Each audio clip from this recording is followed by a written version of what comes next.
An elementary school classroom in a slum. Hello students, welcome to the English class. Today we are going to learn a new poem from Flamingo, an elementary school classroom in a slum, written by Stephen Spender. So let's start with the presentation. Hello.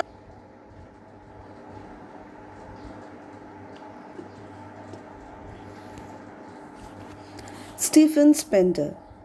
Stephen Spender was an English poet, novelist, and essayist who concentrated on themes of social injustice and the class struggle in his work. He was closely associated with the literary giants like Virginia Woolf and T.S. Eliot. He was appointed Poet Laureate Consultant in Poetry to the United States Library of Congress in 1965. He was Professor of English at University College, London between 1970 and 1977 and then became Professor Emeritus.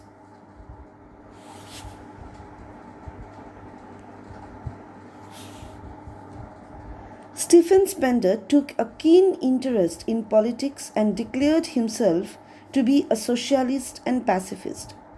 In an elementary school classroom in a slum, he has concentrated on themes of social injustice and class inequalities. Through the example of slum children, he attacks those who are exploiting the weaker sections of society.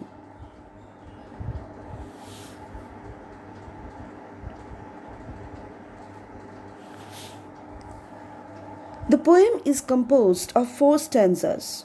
Now we are going to go through the explanations stanza-wise. First stanza.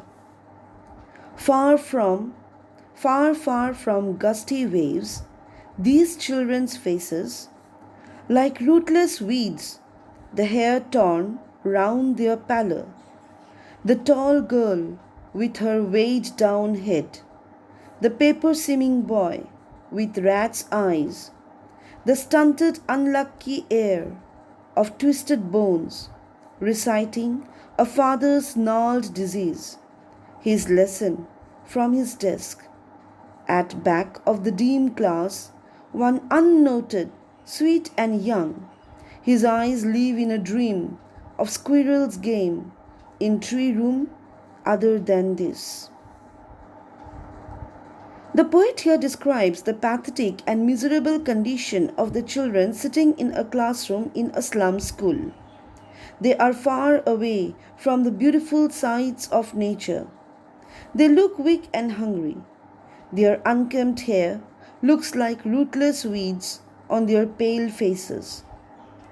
The children of the slum are also unwanted in society, just as weeds are unwanted in a garden. A tall girl in the classroom is very depressed. She keeps her head down, being burdened by sad thoughts. The girl is perhaps physically and mentally exhausted due to her poverty. The other students of the class are not in a better situation either. Just like the girl who is burdened with the problems in her life, there is a boy sitting in the class who is as thin as paper, undoubtedly because of malnutrition. His eyes are like those of a rat. Yet another boy in the classroom has inherited his father's arthritis. Because of the disease, he has stunted growth and his bones are twisted. He has inherited this disease from his father and recites his lesson from his desk in a mellow but weak voice. There is another boy, sweet boy, sitting at the back of the class. He is sitting there unnoticed and dreaming of squirrels playing in a tree.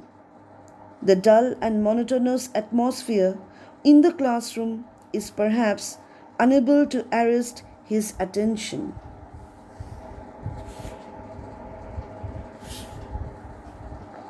Second stanza. On sour cream walls, donations, Shakespeare's head, cloudless at dawn, civilized dome riding all cities, belled flowery Tyrolese valley, open-handed map, awarding the world its world. And yet, for these children, these windows, not this map, their world, where all their futures painted with a fog, a narrow street sealed in with a lead sky, far, far from rivers, capes, and stars of words. In this stanza, the poet describes the dirty classroom. The walls of the classroom are pale and dirty and give a rather unpleasant feeling. On the walls are displayed the names of people who have given donations. There is a picture of Shakespeare on the wall. The pictures of domes of big cities represent the quality of life in those cities. The early morning sky is shown as cloudless in another picture. There is also a picture of the beautiful Tyrolese Valley, a region in the Austrian Alpine province, adorned with flowers. The world map, which divides the world into countries, big and small, symbolically gives the children the whole world. But all these pictures have no meaning to these impoverished children. The world depicted on these walls is not the world of these children. Their world does not contain huge domes or prosperity or the scenic beauty presented in the picture. Unfortunately, their world is painted with fog, the fog of hopelessness and hunger. Their future is grim and uncertain and sealed with a dark and dull sky. The poet again says that their world is far away from the actual world of rivers and capes.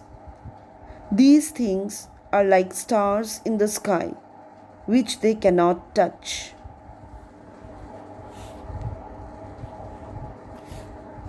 Third stanza. Surely Shakespeare is wicked, the map a bad example, with ships and sun and love tempting them to steal, for lives that slyly turn in their cramped holes, from fog to endless night, on their slag heap, these children wear skins, pipped through by bones and spectacles of steel, with mended glass, like bottle beads on stones. All of their time and space are foggy slum, so blot their maps with slums as big as doom. The poet calls the portrait of Shakespeare wicked because it is meaningless for children going to a slum school. There is no quality education in these schools. The children here will never learn about Shakespeare's work. The map is also a bad example because for these children, their classroom is the whole world for them. There is no world beyond their poverty, hunger, and hopelessness. So these maps are unreal for these children. The beautiful world with its offerings like the sun, ships, love, and care only tempt them to steal because they cannot have all these worldly things. They live in cramped holes, like hutments, and there is no end to their misery. There is a perpetual state of gloom, hunger, and despair. Their bodies look like garbage heaps. They are very skinny, and their bones are peeping out of their skin.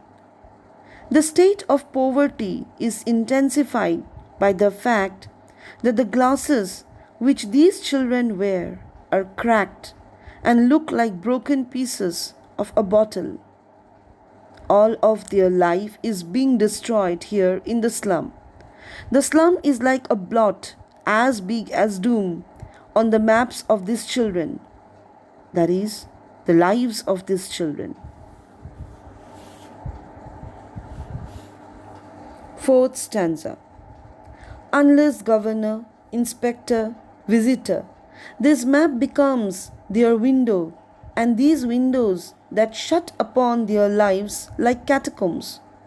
Break, oh break open, till they break the town and show the children to green fields, and make their world run azure on gold sands, and let their tongues run naked into books. The white and green leaves open, history, theirs whose language is the sun. These children will continue to suffer this hell unless government officials like governors, inspectors, or educationists who visit such schools come forward to help them. The poet wants the civilized world to breach the gap between them and the world of these children. They should offer these children a glimpse of a better world so that the maps become their window to the beautiful and charming world outside. Then these windows of the elementary school classroom will confine all their hopes and dreams, must be broken so that these children can be brought out in the green fields away from the filthy surroundings. The poet desires that these children should be allowed to run freely on the golden sands under a clear sky, that is, make progress. They should be allowed to have quality education. The poet feels that education can help them immensely because, according to him, history is written by those whose language has the warmth and energy of the sun.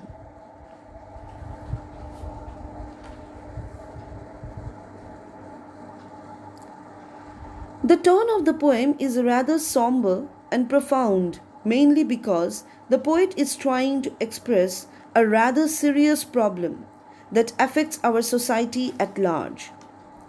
The descriptions of the foggy atmosphere, the narrow streets sealed in with a lead sky, the slag heap skins peeped through by bones, and spectacles of steel with mended glass all add to the rather festering and palpable atmosphere of poverty and hopelessness.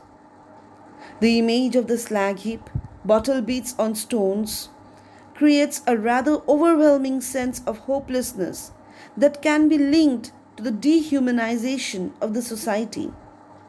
The gap between the rich and the poor is aptly brought out in a poem.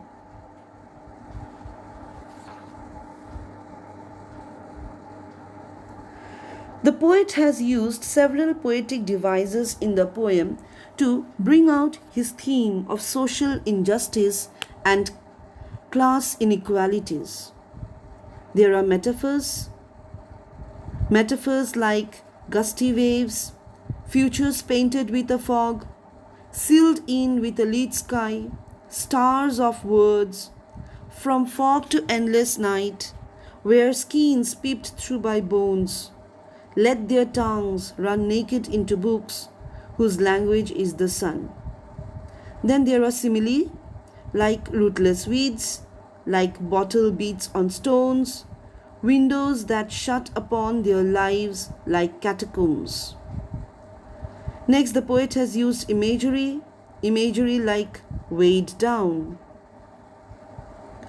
More poetic devices like pun, reciting literal, sour cream, and lead sky. The poet has also used symbols, squirrel's game, open-handed map with slums as big as doom, fog, ships and sun, slag heaps, windows, green fields, gold sand, white and green leaves, run azure, sun. Even repetitions have also been used like break or break open and far far.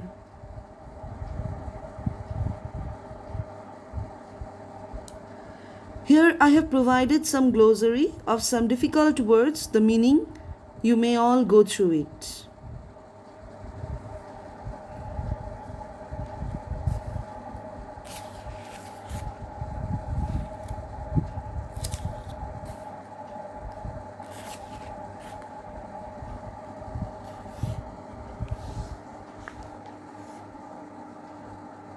The poem touches upon themes of social injustice and class inequality. The poet vents his dejection and despair in the numbing poverty of the life of the slum children in the poem. These children are rootless as they lack stability in their lives. They are insecure and ill fed, living a miserable life of pain and despair. The sour cream color of their school walls reflect the despondent look of these children. Education can show them the path of liberation, but they are ironically caught in a situation where their education only makes them aware of their miserly existence. The poet has reflected this irony in saying that these children, as they read, run their tongues naked into the books because they do not understand the meaning of the words and blankly utter the sentences. They fail to understand the true message of education contained in the books. Their spectacles are like bottle beads, suggesting the poverty of their lives. It is a poetical appeal to the people in authority, like the governor, inspector, and the visitor, to rescue these oppressed children from their limited lives of ignorance and gloom. The poet wishes for the emancipation of these imprisoned minds into a new world of freedom and happiness. Students, I have tried my best to explain you the poem through this PPT video. I hope you have understood. If there is any doubt, you may clarify it from me. Till then, thank you. Stay home, stay safe.